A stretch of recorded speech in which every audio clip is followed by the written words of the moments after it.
Hello students, online classes में आप सभी का एक बार फिर से स्वागत है। चलिए आज की क्लास स्टार्ट करते हैं। लास्ट क्लास में हम लोग cofactor, adjoint, determinant of a matrix पढ़ते आ रहे हैं। अब उनका यूज़ क्या होगा, आज उन सबको एक साथ कलेक्ट करके डिस्कस करते हैं और उनका यूज़ क्या होता है वो इस क्वेश्चन में कंसीडर भी हो जाएगा, कंफर्म हो जाएगा कि क्यों हम लोग पहले डिटर्मिनेंट निकालना सीखते हैं किसी मैट्रिक्स का, उसके बाद कोफैक्टर निकालते हैं, उसके बाद एडजॉइंट निकालते हैं। तो क्यों निकालते हैं उसका रीज़न आज यहाँ पे कंफर्म हो जाएगा इस क्वेश्चन में। तो हमारे पास क्वेश्चन है, ए एक मैट्रिक्स है जो स्क्वायर मैट्रिक्स है और हमें ए इनवर्स फाइंड करना है। अच्छा, मैट्रिक्स जो डिटर्मिनेंट से पहला चैप्टर था उसमें भी ए इनवर्स फाइंड किया जाता है, उसमें भी किसी स्क्वायर मैट्रिक्स का हम लोग इनवर्स फाइंड करते हैं। बट वहाँ पर क्या था, वहाँ पे वो लिखता है एग्जामिनर आपके लिए कि आपको इनवर्स फाइंड करना है रो ट्रांसफॉर्मेशन, पंक्ति रूपांतरण मेथड से। यहाँ पे ऐसा कुछ नहीं लिखा, आपको बस ये लिखा है कि ए बराबर ये और इसका ए इनवर्स फाइंड कीजिए। आगे बात समझ में। अब ए इनवर्स फाइंड करने के लिए सबसे पहले हमें फॉर्मूला ध्यान होना चाहिए। देखिए ए इनवर्स का मैं फॉर्मूला इधर लिख रहा हूँ, तो जो ए इनवर्स का फॉर्मूला होगा वो होगा 1 determinant A into adjoint A. ये मैं आपको फॉर्मूला बहुत बार डिस्कस कर चुका हूँ, अभी जिसके याद नहीं है उस फॉर्मूले को याद जरूर कर लें क्योंकि ये क्वेश्चन बहुत इंपॉर्टेंट है। एग्जाम पॉइंट ऑफ व्यू से मिनिमम 5 मार्क्स और मैक्सिमम 10 मार्क्स। तो 5 मार्क्स का तो एग्जाम में आता ही आता है, इस बात को सब ध्यान रखें। अब सबसे पहले किसी मैट्रिक्स का इन्वर्स पॉसिबल है या नहीं वो डिपेंड करता है उसके डिटर्मिनेंट पर। भाई अगर जब हम डिटर्मिनेंट निकालते हैं तो कोई मैट्रिक्स सिंगुलर है उसका डिटर्मिनेंट या नॉन सिंगुलर। अब किसी मैट्रिक्स का इनवर्स पॉसिबल है या नहीं ये डिपेंड करता है कि वो सिंगुलर है या नॉन सिंगुलर। अगर सिंगुलर है अर्थात अव्युत्क्रमणीय है, कहने का मतलब उसके डिटर्मिनेंट की वैल्यू अगर 0 है तो वो क्या हो जाएगा, आपका अव्युत्क्रमणीय हो जाएगा, नॉन सिंगुलर हो जाएगा, तो मैट्रिक्स पॉसिबल नहीं है। और अगर 0 के बराबर नहीं आया तो वो आपका व्युत्क्रमणीय हो जाएगा, इट्स मीन नॉन सिंगुलर हो जाएगा, तो उस मैट्रिक्स का डिटर्मिनेंट पॉसिबल है।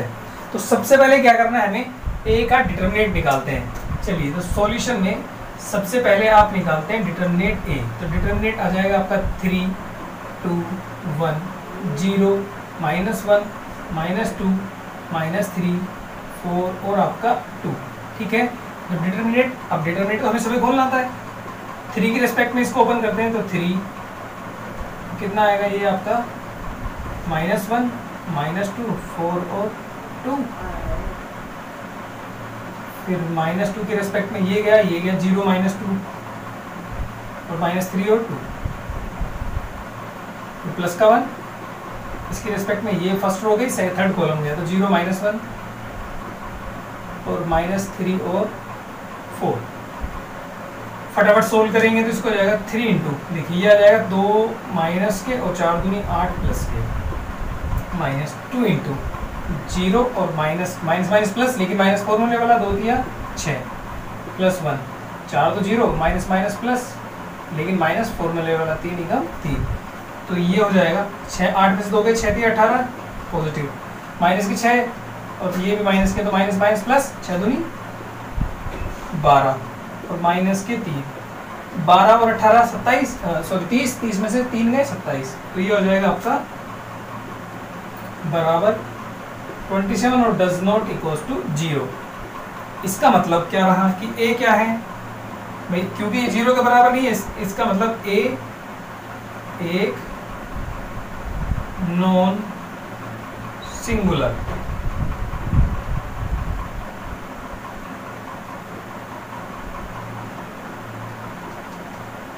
नॉन सिंगुलर है, इसलिए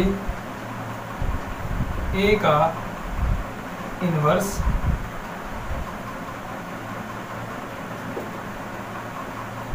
पॉसिबल है। अब ए का इनवर्स पॉसिबल है तो हमारे पास अभी डिटर्मिनेंट ए आया। अब इनवर्स निकालने के लिए हमें क्या निकालना है, एडजॉइंट ए। एडजॉइंट ए के निकालने के लिए क्या करेंगे, अब ए मैट्रिक्स के कोफैक्टर्स निकालेंगे। तो चलिए भाई अब ए मैट्रिक्स के कोफैक्टर्स निकालते हैं, यहीं से स्टार्ट कर लेते हैं। तो सबसे पहले आप व्यू ए का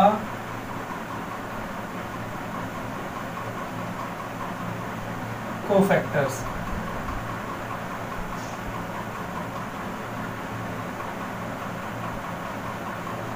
ठीक, अब कोफैक्टर निकालेंगे। सबसे पहले A11 का अर्थात सहखंड या सहगुणनखंड क्या आएगा।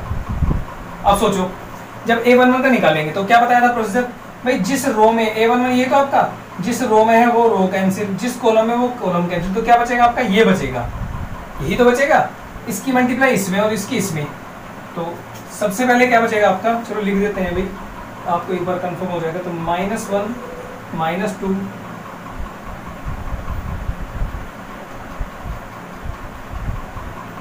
4 और 2, इसको सोल्व करने के बाद कितना आया था आपका, 8 में 2 गए 6, तो ये आएगा आपका 6। ठीक है,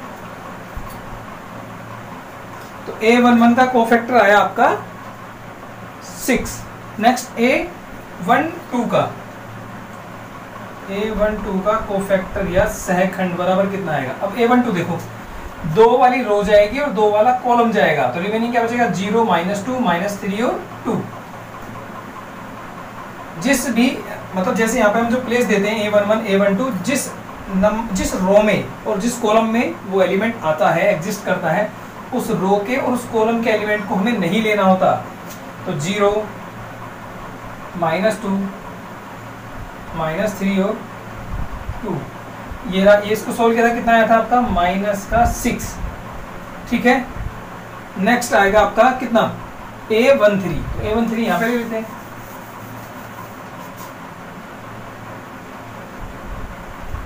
A13 का कोफैक्टर या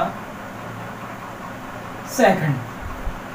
A13 देखिए, A13 आपका ये फर्स्ट रो तो लेनी नहीं है, थर्ड कॉलम ले लेना, तो कितना आएगा, 0 -1 -3 और 4, तो ये आएगा आपके पास 0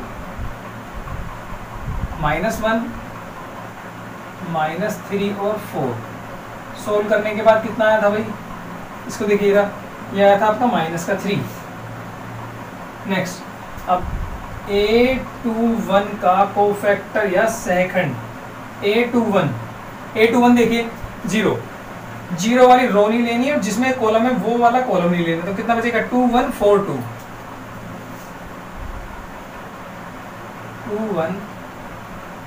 2 सोल्व करेंगे, 2 दूनी 4 और 4 में से 4 गया 0। ठीक है, नेक्स्ट A22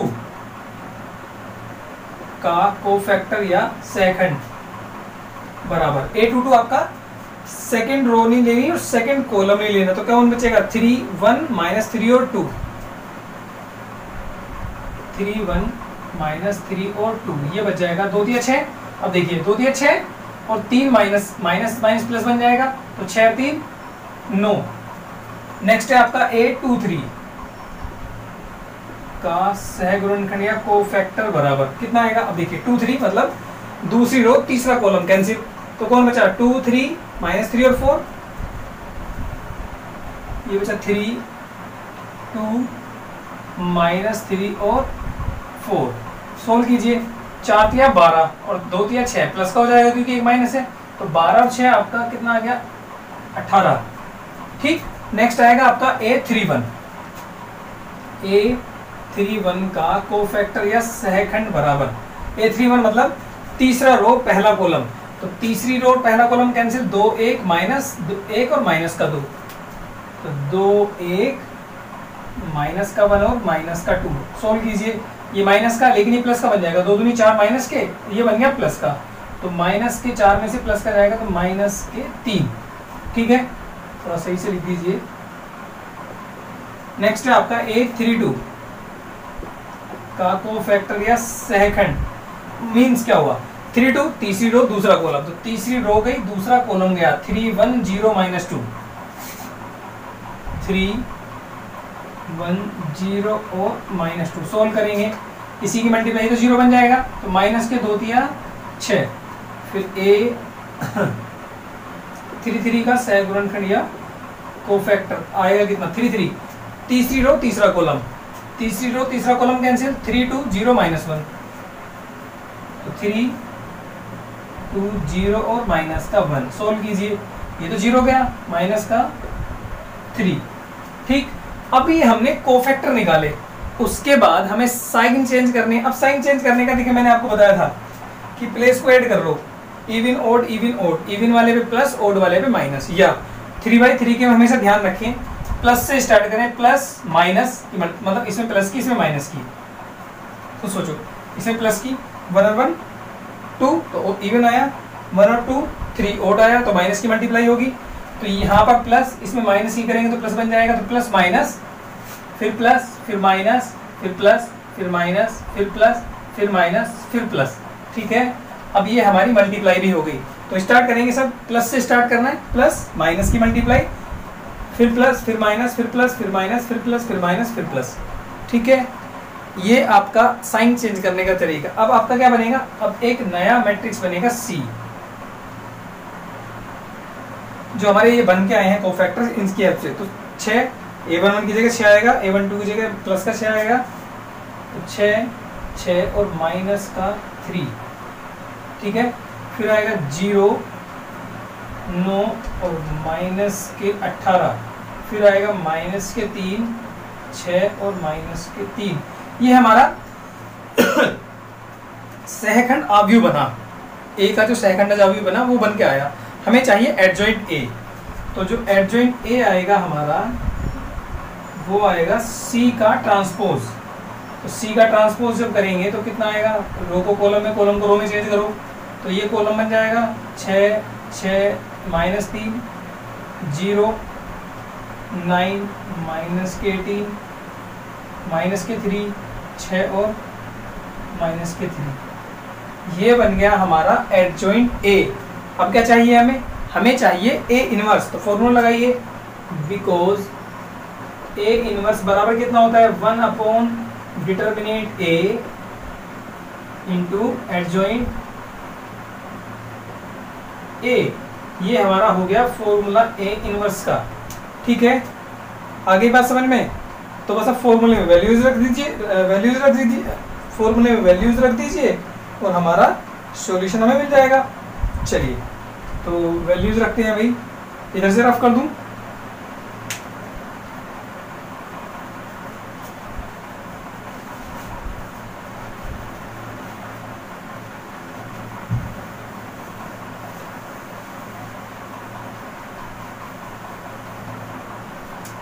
तो ए इनवर्स हो जाएगा हमारा, ए इनवर्स बराबर 1 अपॉन डिटरमिनेंट ए की वैल्यू थी हमारी 27 और एडजॉइंट ए की वैल्यू आई हमारी कितनी 6 0 माइनस 3 6 9 3 माइनस 3 माइनस के 18 और माइनस के 3।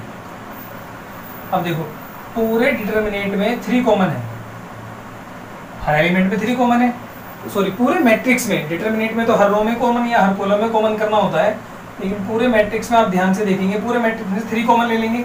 3 कॉमन ले लीजिए, 3 हमने लिया कॉमन, ये आ गया 27। तो कितना बचेगा 2 2 माइनस का 1 0 3 माइनस का 6 माइनस का 1 1 और माइनस का 1। यहाँ इसको उड़ा दीजिए, 9 टाइम कट जाएगा। तो ये आ गया आपका ए इनवर्स बराबर 1/9 इंटू 2 0 माइनस 1 2 3 1 माइनस 1 माइनस का 6 और माइनस का 1। तो इस टाइप से हम लोग किसी भी स्क्वायर मैट्रिक्स का इन्वर्स निकाल सकते हैं। आई कुछ बात समझ में? अगर फिर भी कोई प्रॉब्लम है, कोई चीज़ अगर समझ में नहीं आई तो आप मुझे मैसेज कीजिए, कमेंट करो, मैसेज करो या फ़ोन कॉल करके पूछ लीजिए कि सर ये वाला एक बार फिर से समझा दी, तो मैं दोबारा समझा दूंगा। क्लियर?